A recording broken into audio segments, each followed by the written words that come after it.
Le 6 septembre 1939 marque un autre jour d'attente et de préparation pour la France, alors que la guerre contre l'Allemagne nazie entre dans sa première semaine.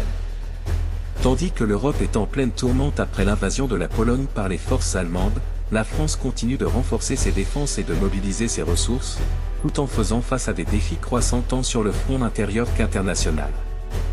Les événements de ce jour sont marqués par une consolidation de la stratégie militaire, des tensions politiques croissantes, et une prise de conscience grandissante que la guerre pourrait durer beaucoup plus longtemps que prévu initialement. Stratégie militaire et positionnement défensif. Le 6 septembre, les forces françaises se concentrent sur le renforcement de leur position le long de la ligne Maginot. Cette journée voit des efforts continus pour améliorer les fortifications et préparer les troupes à toute attaque potentielle. Le général Maurice Gamelin, commandant en chef des forces françaises, reste convaincu que la meilleure approche est une stratégie défensive, exploitant la supériorité des fortifications françaises pour infliger des pertes significatives aux forces allemandes si elles devaient attaquer. Cependant, des voix commencent à se faire entendre au sein de l'armée française en faveur d'une stratégie plus offensive. Certains officiers estiment qu'une attaque préventive sur la ligne Siegfried allemande, le réseau de fortifications défensives de l'Allemagne, pourrait surprendre les Allemands et les forcer à détourner des ressources du front polonais.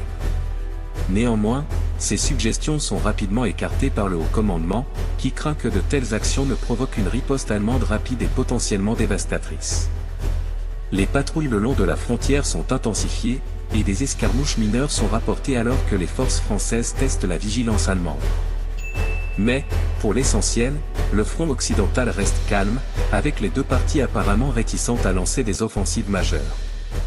La « drôle de guerre » continue de se manifester par une absence de combat significatif, ce qui crée une atmosphère d'attente nerveuse parmi les soldats et la population civile. La vie quotidienne en France, adaptation à la guerre. Sur le plan domestique, le 6 septembre est marqué par des ajustements continus à la nouvelle réalité de la guerre.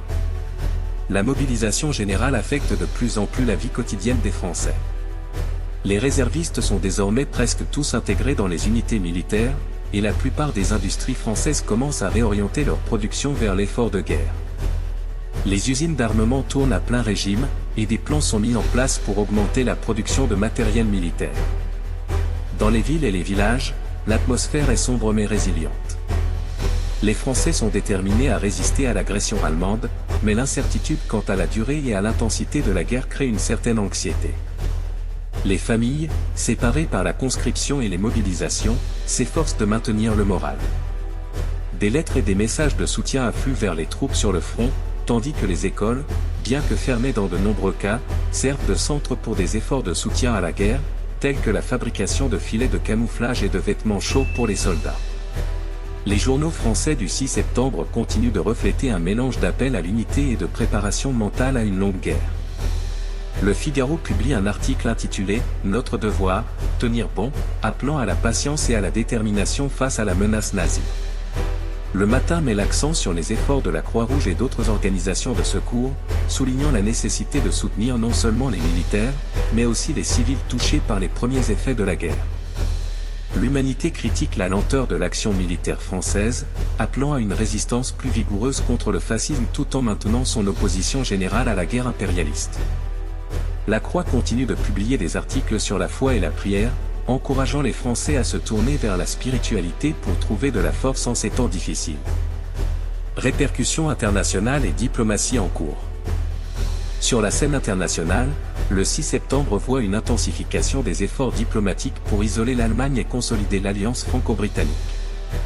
Le gouvernement français engage des discussions avec d'autres puissances européennes, notamment la Belgique et les Pays-Bas, pour garantir leur neutralité et explorer la possibilité d'une coopération en cas d'attaque allemande sur ces territoires. Les deux pays, cependant, insistent sur leur désir de rester en dehors du conflit, bien qu'ils renforcent leur propre défense face à la menace croissante. En Italie, Mussolini continue de jouer un jeu prudent, évitant une entrée immédiate dans la guerre tout en préparant l'armée italienne à toute éventualité.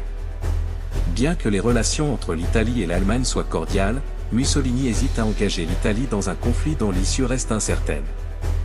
Il surveille de près les développements, prêt à profiter de toute occasion qui pourrait renforcer la position de l'Italie en Méditerranée et en Europe. L'Union soviétique, pendant ce temps, reste officiellement neutre, mais continue de surveiller la situation à l'ouest avec un intérêt stratégique.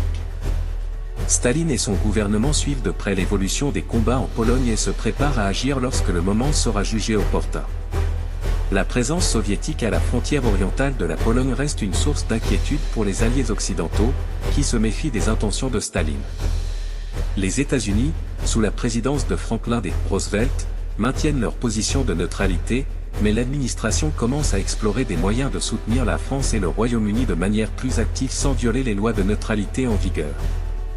Les discussions internes au sein du gouvernement américain sur l'extension des politiques de « cash and carry » pour permettre aux alliés d'acheter des armes et des fournitures commencent à prendre de l'ampleur, bien que toute décision finale soit encore loin d'être prise.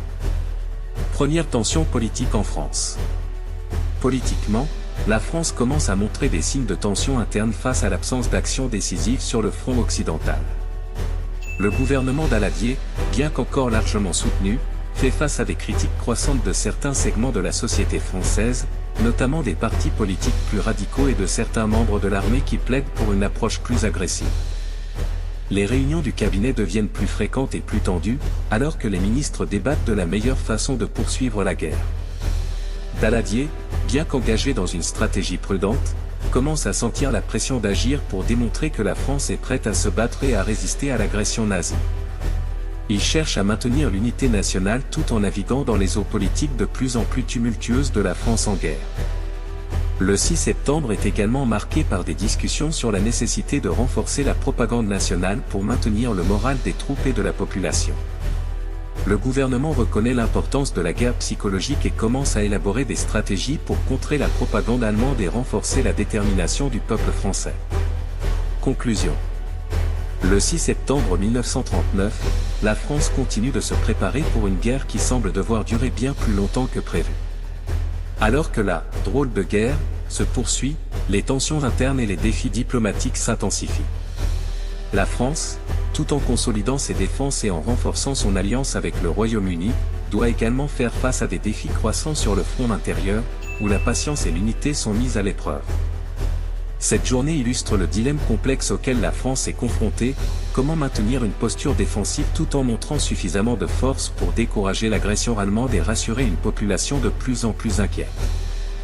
À mesure que les jours de la guerre passent sans action décisive sur le front occidental, la question de savoir quand et comment la France doit prendre l'initiative devient de plus en plus pressante, marquant le début d'une période de réflexion stratégique profonde qui façonnera le cours des événements à venir.